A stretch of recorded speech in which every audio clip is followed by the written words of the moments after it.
അപ്പോൾ ചേട്ടാ ഞാൻ ഈ പറഞ്ഞത് ഈ നുണ എന്ന് പറഞ്ഞാൽ നമ്മുടെ നിത്യജീവിതത്തിൽ ഒഴിവാക്കാൻ പറ്റാത്ത കാര്യമാണ്. ചിലപ്പോൾ നമ്മൾ ചെറിയ ചെറിയ നുണകളെ പറയാത്ത ആൾക്കാരുണ്ടാവില്ല, അല്ലേ ചേട്ടാ? ശരിക്കും പറഞ്ഞാൽ ഈ നുണ പറയുന്ന ആൾക്കാർക്ക് 2 ലക്ഷ്യങ്ങൾ ഉണ്ടാവാറുള്ളൂ. ഒന്നെങ്കിൽ ആ സിറ്റുവേഷനിൽ നിന്ന് പറഞ്ഞ് രക്ഷപ്പെടുക എന്നുള്ളതോ, അല്ലെങ്കിൽ ഈ പറഞ്ഞ പോലെ ഒരു വലിയ ആപത്തിനെ നമ്മൾ ചെറിയൊരു നുണ കൊണ്ട് ഒതുക്കി വിടുക എന്നുള്ളതാണ്. ഈ നുണയെക്കുറിച്ച് കൂടുതൽ ആലോചിക്കുമ്പോൾ നമ്മൾ കാണുന്ന പല TV പരസ്യങ്ങളും നുണയാണ് ചേട്ടാ, ശരിയല്ലേ?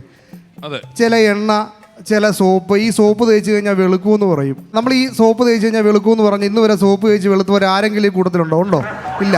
ഈ എണ്ണ തേച്ചിട്ട് മുടി പോവില്ല എന്ന് പറഞ്ഞിട്ട് മുടി വളർന്ന ആരെങ്കിലും ഉണ്ടോ? അതും ഉണ്ടാവില്ല എന്ന് പറഞ്ഞ പോലെ തുടങ്ങുകയാണ്. പക്ഷേ നമ്മുടെ കേരളത്തിൽ കൃത്യമായിട്ട്, അല്ലെങ്കിൽ ഇന്ത്യയിൽ കൃത്യമായിട്ടൊരു സത്യസന്ധമായ പരസ്യം കൊടുക്കുന്ന ഒരു സംഭവം മാത്രമേ ഉള്ളൂ, ഒരു പ്രോഡക്റ്റ് മാത്രമേ ഉള്ളൂ. പക്രു ചേട്ടാ, എന്നാണെന്നറിയാവോ? മദ്യം. അതിൽ കൃത്യമായിട്ട് വെണ്ടക്കാക്ഷരത്തിൽ എഴുതി വെച്ച് നോക്കുക, ഇത് ആൽക്കഹോൾ കഴിക്കുന്ന അപകടമാണ്, മദ്യപാനം ആരോഗ്യത്തിന് ഹാനികരമാണ്. എന്നാലും ഞാൻ ഇതുപോലെ ഒരു പരസ്യം കണ്ടിട്ട് കൊടുത്തായിരുന്നു, വിളിച്ചിട്ട് ഇതെന്താ സംഭവം എന്നറിയാനായിട്ട്. അപ്പോൾ എന്നോട് അവർ ചോദിച്ചു, ഇപ്പം നിങ്ങൾക്ക് എത്ര അടി പൊക്കം ഉണ്ടെന്ന് ചോദിച്ചു.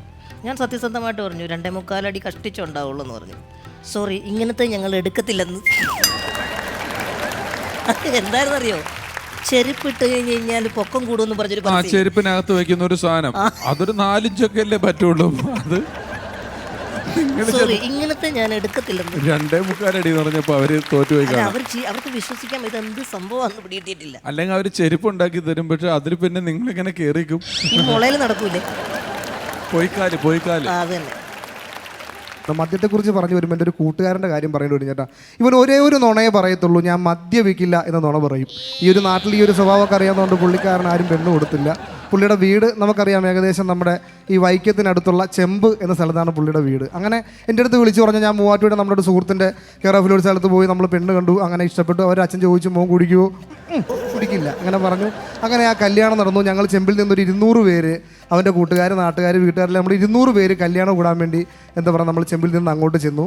അങ്ങോട്ട് ചെന്നപ്പോൾ എനിക്ക് ഭയങ്കര രസമായിട്ട് തോന്നി. ഈ പെണ്ണിൻ്റെ അച്ഛൻ മാറി എന്ന് പറയുക ചേട്ടാ, ഇനി വരാൻ വേണ്ടി ചെമ്പിൽ നിന്ന് മമ്മൂട്ടി മാത്രമേ ഉള്ളൂ ഭക്ഷണം കഴിക്കാൻ. അങ്ങനെ പറഞ്ഞൊരു അവസ്ഥ അവിടെ ഉണ്ടായിട്ടുണ്ട്. അപ്പോൾ രമേശ് ചേട്ടാ അങ്ങനെ ആ കല്യാണം ഏകദേശം ഫിക്സ് ചെയ്തു. കല്യാണം ഫിക്സ് ചെയ്തിട്ട് അവരെ അങ്ങനെ ചെന്നു. ഇപ്പോൾ ചെറുക്കൻ്റെ കൂട്ടുകാരൊക്കെ ആ സമയത്ത് നമ്മൾ അത്യാവശ്യം കഴിക്കുന്ന സമയമുണ്ടല്ലോ. അപ്പോൾ എൻ്റെ അടുത്ത് പറഞ്ഞു എടാ ഞാൻ താലി കെട്ടു, എൻ്റെ ആദ്യത്തെ കല്യാണമല്ല. ഞാൻ പറഞ്ഞു നീ 3-4 കിട്ടുന്നില്ല, ഒറ്റ കല്യാണമല്ലോ, എനിക്ക് കൈ വിറക്കും, ഞാൻ കൈ വിറൽ മാറ്റാൻ എന്ത് ചെയ്യണമെന്ന് ചോദിച്ചു. ഞാൻ പറഞ്ഞു കൈ വിറൽ മാറ്റാനാണെങ്കിൽ തൽക്കാലം നീ വേണം ഒരെണ്ണം എടുത്ത് കഴിച്ചോ എന്ന് പറഞ്ഞു. ഒരെണ്ണം 3, 4, 5 അവൻ്റെ കൈയും കാലും അടിമുടി വിറച്ചുകൊണ്ടാണ് താലി കെട്ടിയത്. അങ്ങനെ ആ പെണ്ണിനെ ഒരു വിവാഹ ജീവിതം തുടങ്ങി. അവർ വീട്ടിലേക്ക് ചെന്നു. അപ്പോൾ ഇവ ശരിക്കും പറഞ്ഞാൽ സാധാരണ നാട്ടിലെ ജോലിയാട്ടോ, ഈ കൽപ്പടി പോലത്തെ കഷ്ടപ്പാടുള്ള പണിയാണ്. ഈ പണി എന്നൊക്കെ പറഞ്ഞാൽ നമുക്കറിയാമല്ലോ, ഭയങ്കര ശരീരവേദനയും നടുവേദനയും പ്രശ്നങ്ങളും ഉണ്ടാവും. അങ്ങനെ ഇവൻ രാവിലെ കുളിച്ച് കുറിയൊക്കെ തൊട്ട് വൈഫിന് ഒരു ഉമ്മ കൊടുത്തു. അങ്ങനെ പറഞ്ഞ പോലെ അവരെ എല്ലാ സ്നേഹത്തിലൊക്കെ പറഞ്ഞിട്ട് പണിക്ക് പോയി. വൈകുന്നേരം ആയപ്പോൾ പിന്നെ ഈ ടെൻഡൻസി ഉണ്ടല്ലോ ചേട്ടാ കഴിക്കുന്നത്. ഒരു 4-5 കഴിച്ചിട്ട് വീട്ടിൽ വന്നു. ഇച്ചിരിയൊക്കെ മണവും പ്രശ്നങ്ങളൊക്കെ വന്നു. ആ പെണ്ണൊന്നും മിണ്ടിയില്ല, കാരണം കല്യാണം കഴിഞ്ഞൊരു സമയമല്ലേ ആയുള്ളൂ. ഒരു 1.5 കൊല്ലം ഇത് ആവർത്തിക്കുക കേട്ടോ. എല്ലാ ദിവസവും ഇങ്ങനെ മദ്യപിക്കുക.